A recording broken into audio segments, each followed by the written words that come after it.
Eu creio que talvez para começar não haja nada como irmos ao discurso de João Lourenço, João Manuel Gonçalves Lourenço, Presidente da República de Angola, fazendo desde já aqui uma espécie de declaração, não de interesses, mas de constatação daquilo que são os interesses dos portugueses. Os portugueses têm uma relação apaixonada com Angola. Não a têm assim com outros territórios, não a têm assim com Moçambique, nem com a Guiné. Tiveram depois com Timor por outras razões, mas com Angola, quer dizer, quem tatuou Angola nos braços, deve de haver mais braços de portugueses tatuados em Angola do que de angolanos. Foi uma relação sempre muito apaixonada por tudo aquilo que Angola representou e, portanto, reagimos muitas vezes às declarações dos responsáveis de Angola de uma forma que não reagimos às declarações dos responsáveis de Moçambique, da Guiné ou até do Brasil. E muitas vezes do Brasil, porque não é apenas, referiste aí a questão de Lula da Silva. Bolsonaro também fez umas declarações não muito contraditórias com essa. No caso das declarações de Lula da Silva, elas são reiteradas sobre a questão do analfabetismo no Brasil e é curioso, porque em geral Lula da Silva faz esse tipo de declarações quando está naquelas cimeiras ibero-americanas em que também estão responsáveis de Espanha e gosta sempre muito de dar o exemplo de que Portugal manteve o Brasil no analfabetismo, quer dizer, o que no caso é um pouco anedótico, para não ser outra coisa, porque Portugal até levou a coroa, não é? Portanto, a quando das invasões francesas foi para o Brasil, o que deu, sem dúvida, um impulso muito grande ao Brasil, porque se tornou a capital, porque estava lá a corte, o rei e tudo isso, e porque há aqui um pequeno pormenor importante. O Brasil tornou-se independente em 1822, Grito de Ipiranga, aquelas coisas todas. E a primeira universidade, no verdadeiro sentido, o termo que já existiam, os estudos, sobretudo nas áreas das engenharias, tinham sido criados exatamente quando lá esteve a corte, antes, mas a primeira universidade com este estatuto foi criada em 1920. Portanto, digamos, passou muito tempo. Vai um hiato. Vai um certo tempo, vai um certo tempinho. Pronto. E outras coisas assim. Mas, vindo agora aqui, àquilo que é o pretexto, porque depois isto tem também a coisa complicada sempre, que é o facto de algumas destas declarações serem feitas diante dos dirigentes. Nós temos sempre aquele célebre, por quem não tem calhas, do rei Juan Carlos de Espanha, e em que Portugal, afortunadamente, não estava naquela sala, porque tinha de tratar de um assunto espantosíssimo, creio que o Principado de Andorra, com o Cardeal Bispo do Principado, era assim, uma daquelas coisas. Isso não era exatamente assim, foi assim depois que ela foi contada, mas de toda maneira deu-nos um jeito extraordinário, porque era muito complicado, porque nós, pronto, como se sabe, temos as relações que temos com a Espanha, também temos relações, e na altura as coisas ainda não estavam tão degradadas na Venezuela. Com uma grande comunidade portuguesa. E temos uma enorme comunidade portuguesa na Venezuela. E, portanto, tudo aquilo era complicado. O que é que Portugal ali faria ou não faria naquele momento? Sairia da sala, aquelas coisas, não é? Pronto. E estas declarações, quando são feitas nestes contextos, são sempre um enorme embaraço. O discurso de João Lourenço tem, objetivamente, aquilo que causou aqui aquelas reações ribombantes aqui na pátria, mas eu acho que o discurso é, sobretudo, e claramente, muito mais complicado do ponto de vista do povo angolano, o que ali está. Vamos aqui primeiro à parte aqui que nos toca enquanto Portugal. Ele logo, portanto, João Lourenço começa o seu discurso, ele diz: tenho o privilégio e a honra de acolher as ilustres figuras aqui presentes que aceitaram o convite para partilhar connosco este momento único da história recente de Angola. Exatamente, 50 anos de independência é uma data importantíssima. 50 anos, é meio século, quer dizer, é fundacional, portanto esperava-se um discurso, ou pelo menos esperar-se um discurso muito projetado para o futuro, quais são as expectativas, tudo isso. Portanto, João Lourenço começa por fazer uma referência a Agostinho Neto, claro, que proclamou sob o troar dos canhões a independência nacional de Angola. Para quem não recordar, Angola, na verdade, tem 3 declarações de independência, não é? Tem a da FENALA, a do MPLA e a da UNITA.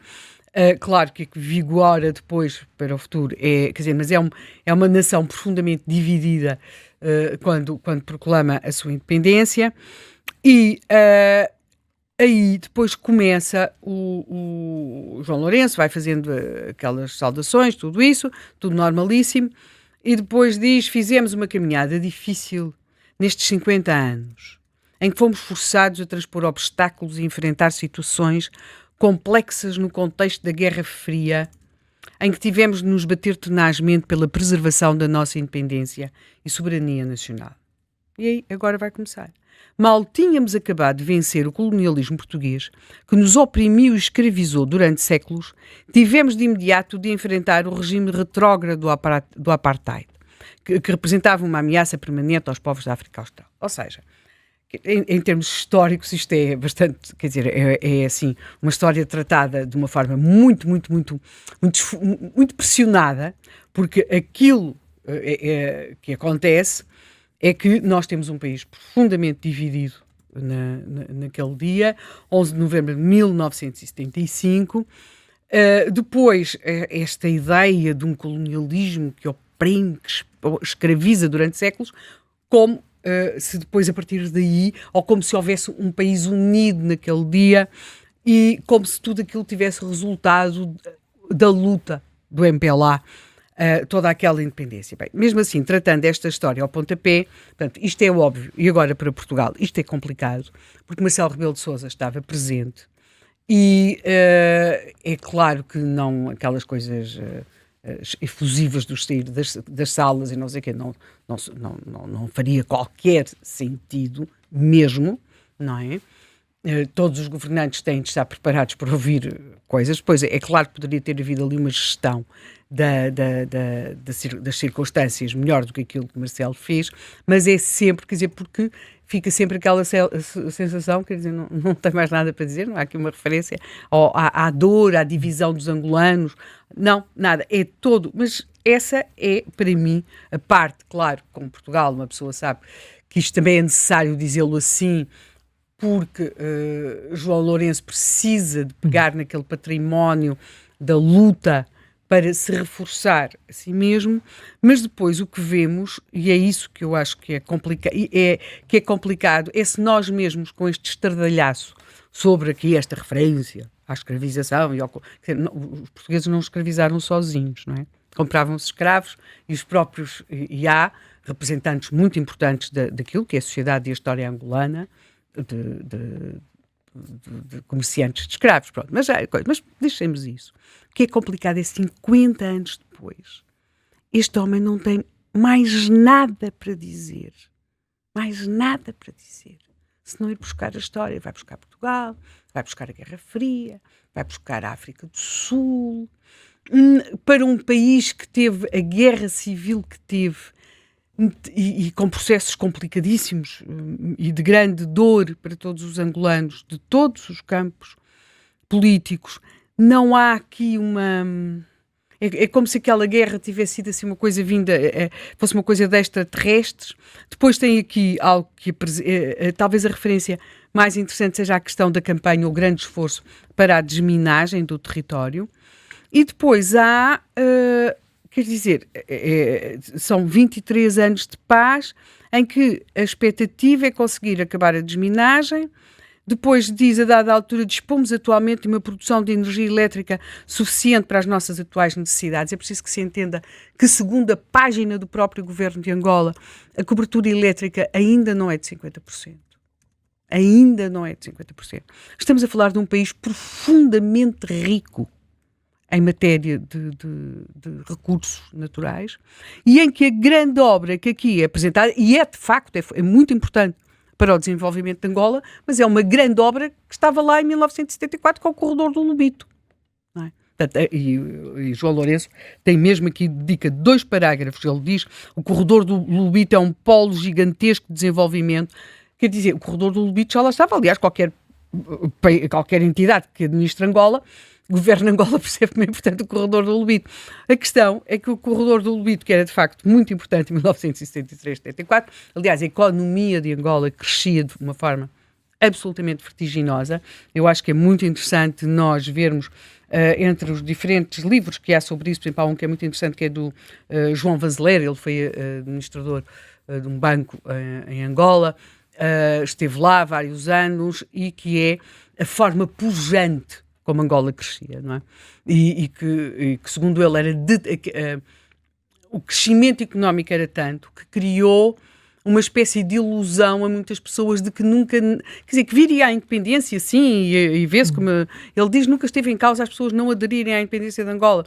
Agora, o que aconteceu foi a passagem do poder de Angola para o MPLA, uma guerra civil e tudo isso. São coisas completamente diferentes. E as estatísticas que ele apresenta sobre o crescimento da indústria transformadora em Angola, das exportações, nomeadamente exportações de produtos como café e tudo isso, era vertiginoso, não é? E desse sentido, quando às vezes se pergunta, mas as pessoas não perceberam que deviam vir-se embora antes. Como é que há pessoas que ficam até novembro de 75, 76? Quer dizer, é que realmente o crescimento económico era tal, criava quase a ideia que não... Quer dizer... Que nada poderia parar. Que nada poderia parar. Portanto, era, claro, uma forma de viver completamente diferente daquela que acontecia aqui, naquilo que se chamava então a metrópole, e era extraordinário. Desse ponto de vista dos costumes, quer dizer, em Luanda vendiam-se livros que não se vendiam em Lisboa, hein? Porque a censura era... E havia Coca-Cola, não é? Bem, essa parte, hoje não andamos para aí numa campanha para não se tomarem refrescos. Quer dizer, andamos sempre. Não é? Sim, essa parte da Coca-Cola nunca consegui perceber o fascínio. Mas... Era o proibido? Sim, era só por ser proibido, de resto não haveria nada. Havia coisas muito mais de liberdade. E mais transformadoras. Mais transformadoras que a história da Coca-Cola, que Deus nosso Senhor, perdão. Enfim, o capitalismo tem coisas muito mais interessantes. Isto é apenas aqui um à parte pessoal. Portanto, temos tudo isso e depois aquilo que se nota aqui neste discurso é que não há uma referência, numa perspectiva de futuro para aquele país e de reflexão para aquele país. Portanto, e muito menos sobre as próprias divisões, sobre a questão do combate à corrupção, que é um problema seríssimo em Angola, do que é que falhou também, porque o MPLA está no poder desde 11 de novembro de 1965. Portanto, o que é que falhou? O que é que falhou? Não é? O que é que falhou? Porque é que nós vemos sempre toda esta questão, as pessoas que vêm, isso é evidente, quer vamos a um centro comercial em Lisboa, quer vamos a um hospital público ou privado em Portugal e percebemos uma parte significativa das pessoas que ali estão são angolanos. Não é? Nomeadamente nos centros comerciais, não é? Pessoas que vêm fazer compras porque não têm no seu território, as pessoas que procuram fazer tratamentos médicos em Lisboa, Porto, Coimbra, porque não têm esses tratamentos. Ali, num país, quer dizer, não há uma reflexão sobre esse falhanço em relação às expectativas, sobre os próprios problemas de contestação interna que Angola tem tido, as grandes expectativas dos jovens, as questões da corrupção, sobre isso, nada. Portanto, depois passa-se para a situação João Lourenço, não é? Passamos para... João Lourenço até fala da Ucrânia, fala da Palestina, fala tudo isso. O que não fala é sobre as expectativas do povo angolano. E, portanto, eu creio que esta questão muitas vezes deste discurso da culpa, nós não o podemos ver, ou não o devemos ver, esta é a minha opinião, unicamente na perspectiva de aquilo que ele está a dizer, não é verdade, porque isto não é assim. Os portugueses compravam escravos a traficantes muçulmanos, ou sempre já havia tráfico de escravos antes de Portugal e muito depois de Portugal. Aliás, Portugal ter abolido, a África continua ainda hoje a ter situações de escravatura. Portanto, todas essas coisas, quer dizer, mas pronto, até se pode e percebe-se essa questão, essa necessidade de dar ali conta de uma luta passada, pretérita, por mais injusta que seja, ou por mais parcial que seja a abordagem.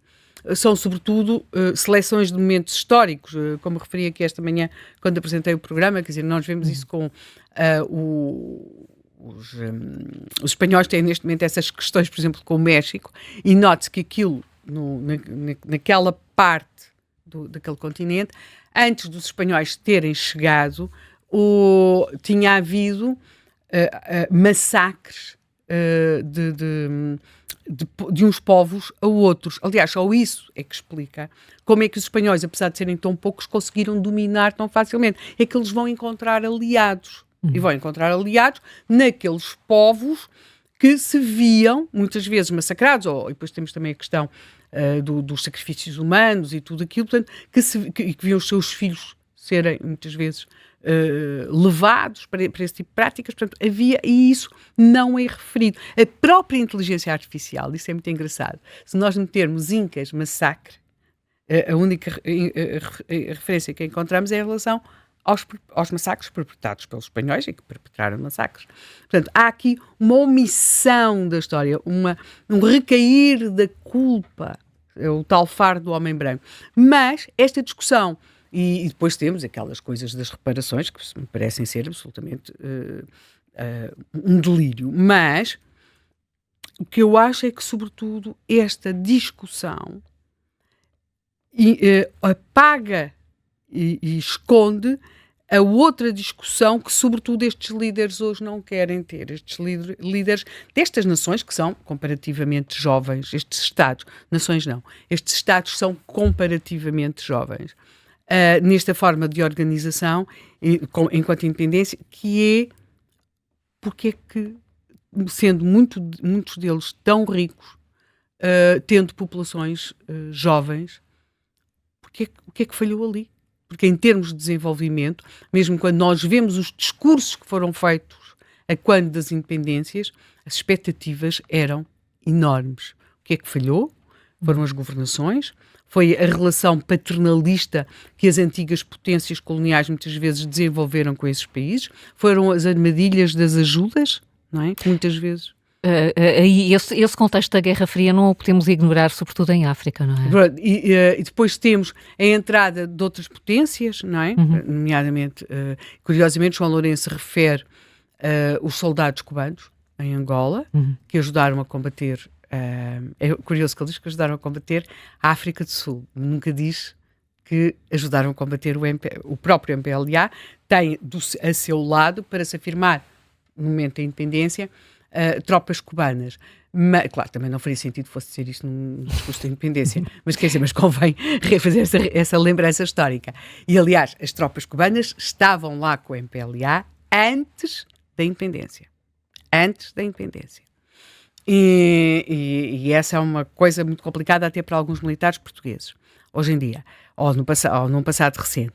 Mas aquilo que temos é esta questão, como é que se explica que 50 anos depois